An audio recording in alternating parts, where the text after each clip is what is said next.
Welcome to Sign for the Times. The Society for the Involvement of Good Neighbors, commonly known as SIGN, is a not-for-profit agency in Yorkton, Saskatchewan, Canada, that provides 24 social and community programs and services that fulfill its mission to provide leadership, programs, and services that assist, support, and empower children, adults, and families to achieve lifelong success, because that's what leads to strong, caring citizens and communities. Our podcasts explore these programs and include conversations with people who have used the services of SIGN. My name is Dick DeRyk. Today we are chatting with Jeannie Werner, a very busy mother of three. She and her husband Corey own and operate two businesses in Yorkton, Core Real Estate and Current Motion Media, and Jeannie is also involved in other endeavors. She is a registered nurse and has worked in healthcare for more than 20 years, and she does personal coaching.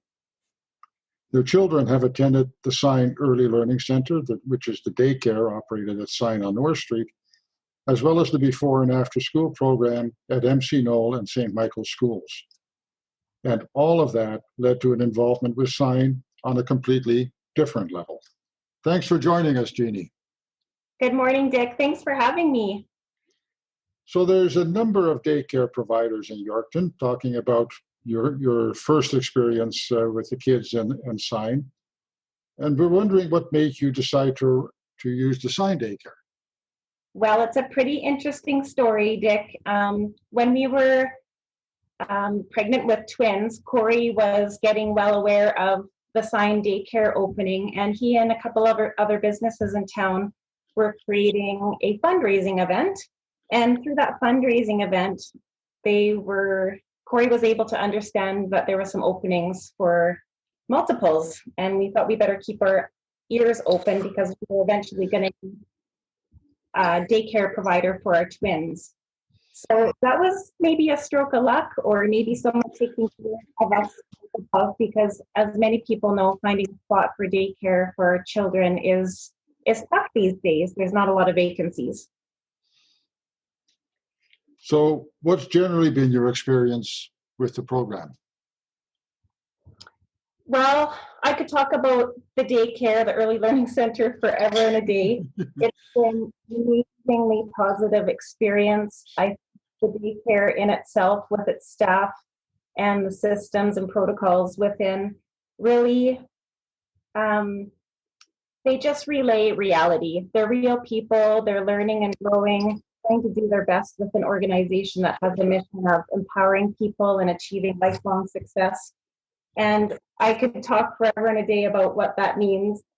But accountability is a huge thing. At the end of the day, I like to know that we're all real. We make mistakes. We live up to them, and we learn and grow from them. And that's something that the Early Learning Center has done, especially being a new organization themselves, being under 10 years old. I was just amazed and impressed with how they shined in their growing years and continue to do so.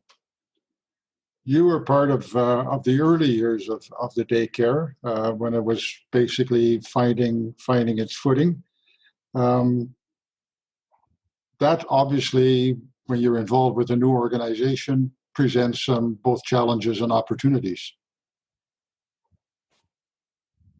That's for sure. And being a new mother and a new father, we had a lot of challenges. Be able to reciprocate what they were offering was really special. We were going into something we didn't know a lot about, being parents, and they were a new organization offering the best of their services and expertise. And it showed at all levels. At the end of the day, we saw our children learning and growing in ways that we would have liked to have seen them do at home. And I think the staff even did a better job at some point. We always had great big smiles and cheers and running from afar up to their parents at the end of the day with those big smiles really meant for a lot. I remember lots of days having happy tears in my eyes just knowing that we had spent such a good day at daycare. How did the children respond? Obviously, that's as a parent, that's one of the important things for you. How have they responded? How have they benefited? Well, the kids have come along in so many ways, and like every child has their own personalities and characteristics, and their own downfalls that they need to learn and come across. And our children had a lot of social anxieties. And in those first few months when I went back to work, and talk about ripping a mom's heart out of her chest, going back to work, but when the director at that time sent me videos and pictures of our girls those first few days, and they had fallen asleep on two huge giant teddy bears. They were about 8 feet. And I just knew that they were being cared for in a custom way. Our girls did a lot of crying and screaming when we had to say goodbye. And I knew that they were being cared for. And over the years, that just flourished into social development skills and confidence that we were hoping for our children at a young age. And it was really neat to see our girls go through that with the daycare program. We were just feeling confident. The daycare was competent in everything we were doing, and the children mattered. And with the children mattering, they also cared and embraced the family as a whole. You say that parents obviously have anxieties leaving the kids behind at daycare the first time. Did the kids have any kind of, and I recall something you told me earlier, where the kids, when it was time to go home from daycare, maybe would have just as soon stayed there. Yeah, at the end of the day, when they're actually crying because they have to leave, we want to stay. And the daycare is closing in 10 minutes.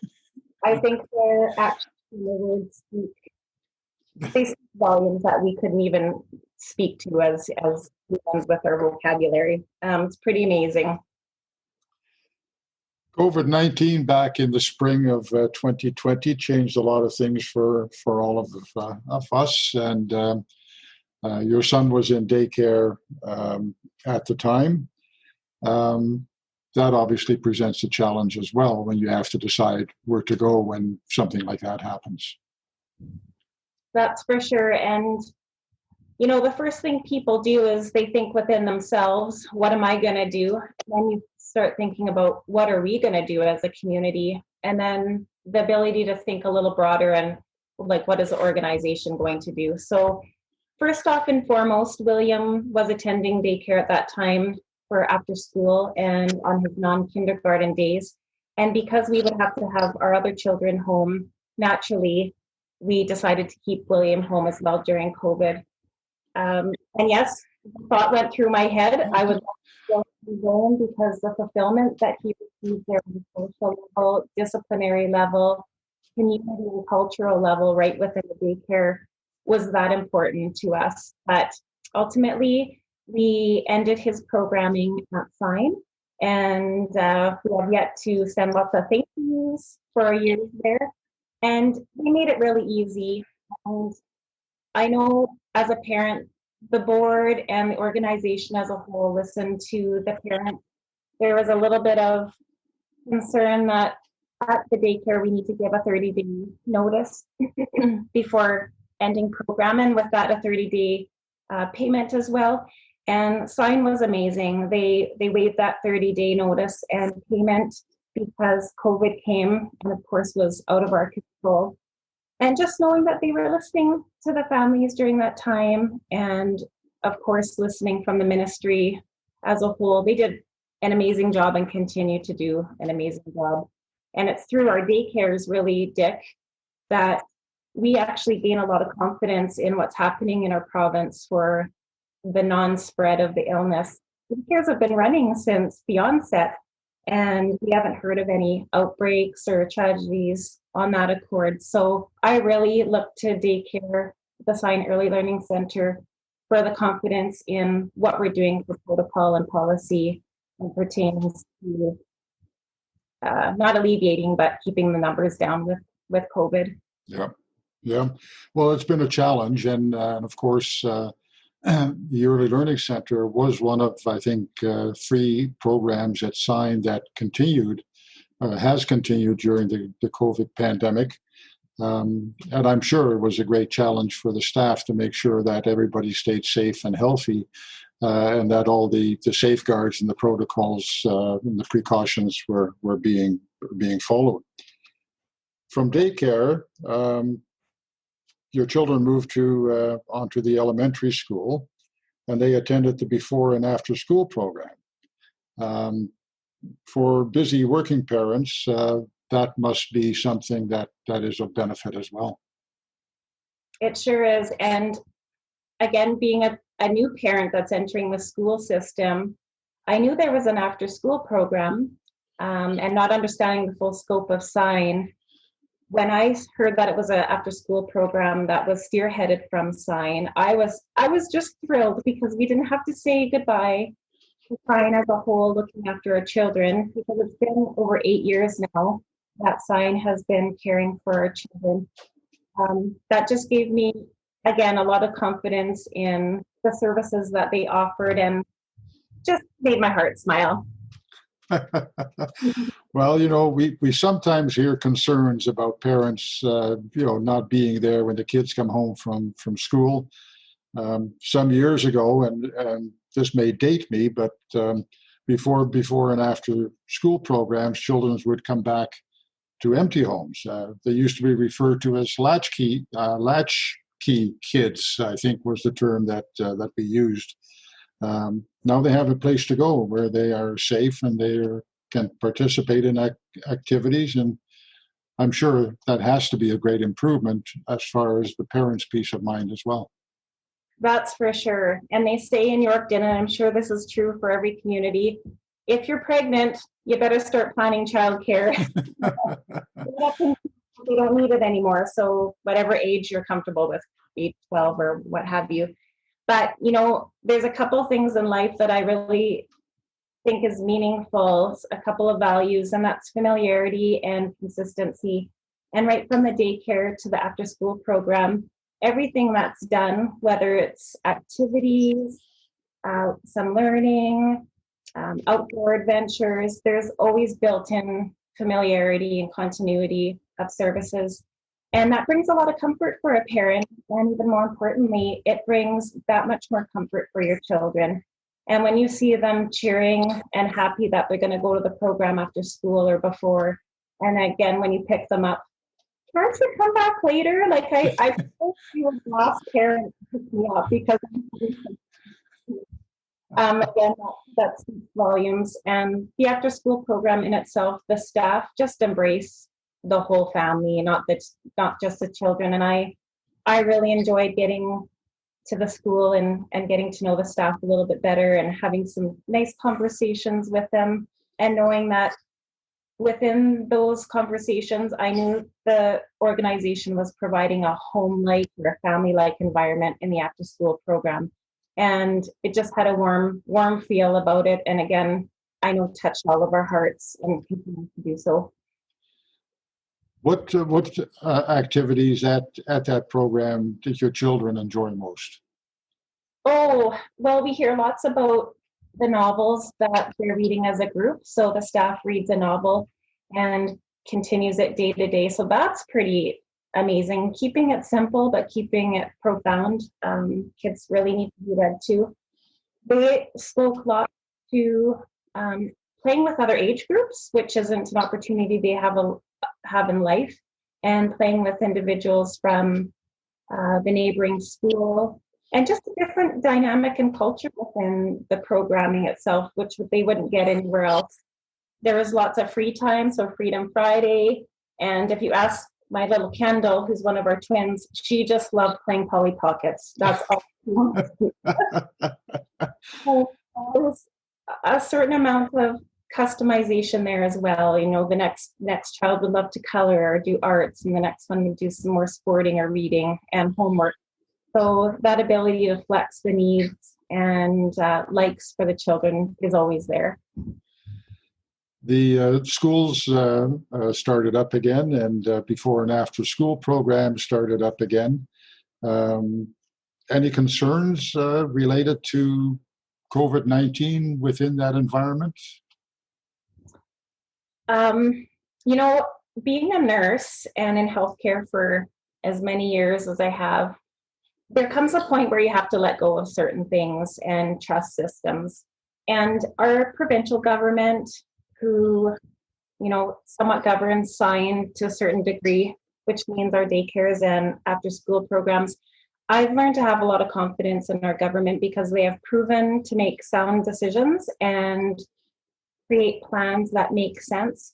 So I can only speak for myself, but if our children were continuing in the after school program, I would have the utmost confidence in the after school program, just the same as the schooling here in Saskatchewan.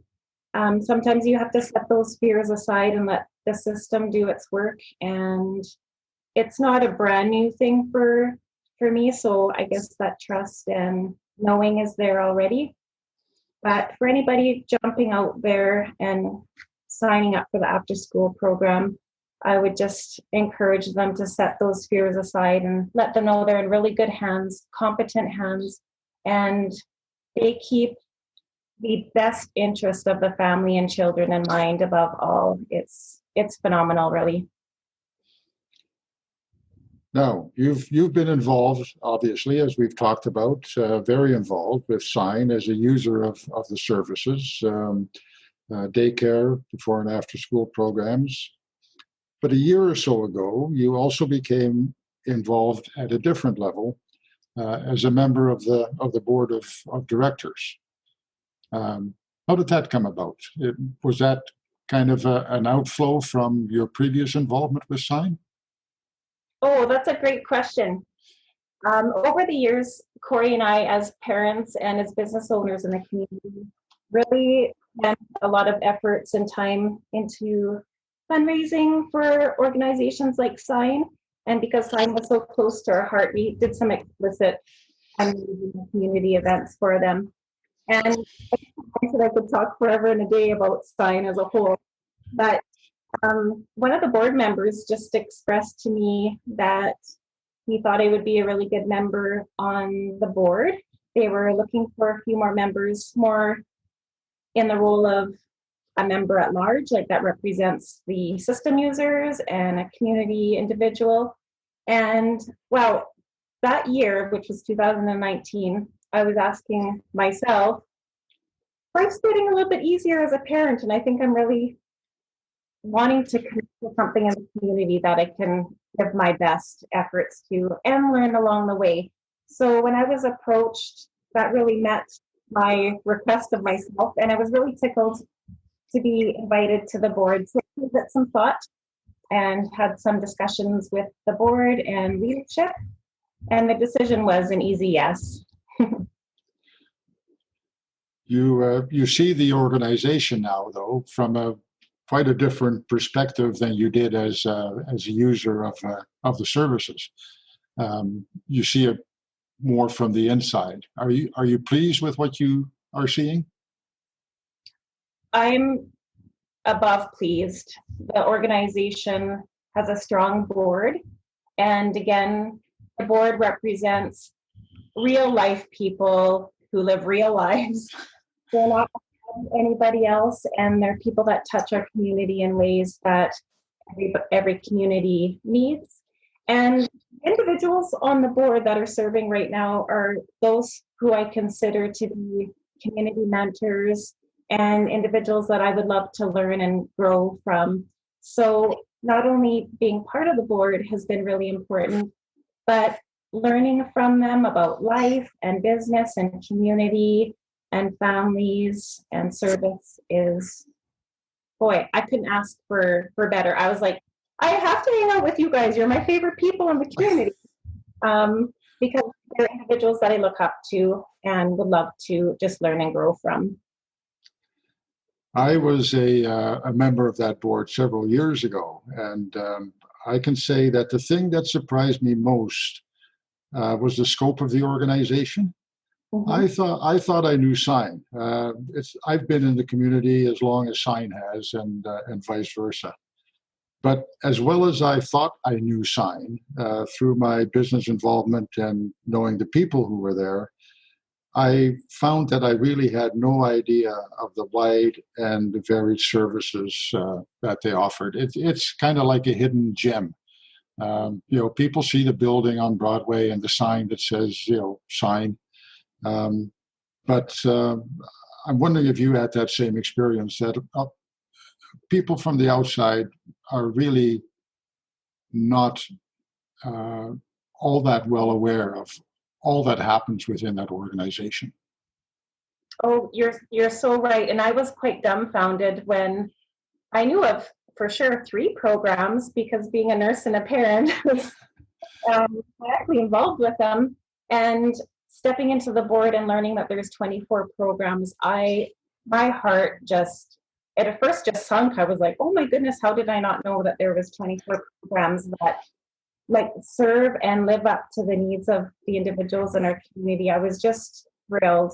And to be able to be on the board and express that there are 24 programs in the community as a member at large, like I just want to talk about sign on a day to people so that their services are widely used. And, you're right, Dick, it's a very, there's lots of variance in the board. There's lots of variance in the people that they serve. And just a completely amazing organization serving in ways I had no idea about. Well, thanks, Jeannie, for sharing your experiences, your thoughts, and your feelings. Greatly appreciate it. Oh, thank you. And I just really appreciate the opportunity, tickled pink, to talk about sign and share more of it along the way. Thank you very much, Dick. New Sign for the Times podcasts are available at least twice a month. In upcoming podcasts, we will talk with folks who have been assisted by Sign Housing Support, a mom who has taken part in the Triple P Positive Parenting Program, and we'll talk about Life Without Barriers, a program that helps those who are dealing with people who have acquired brain injury. And we'll keep you updated as Sign slowly and very carefully reopens and resumes face-to-face contact with clients this fall. If you have comments or suggestions, feel free to email communications@signyorkton.ca or use the contact options on our website at www.signyorkton.ca, where you will also find more information about the Early Learning Center, about the before and after school programs, and the other 22 programs that Sign provides. We are also on Facebook, Twitter, and Instagram, all at Sign Yorkton. We hope you will continue to tune in. We will talk again soon.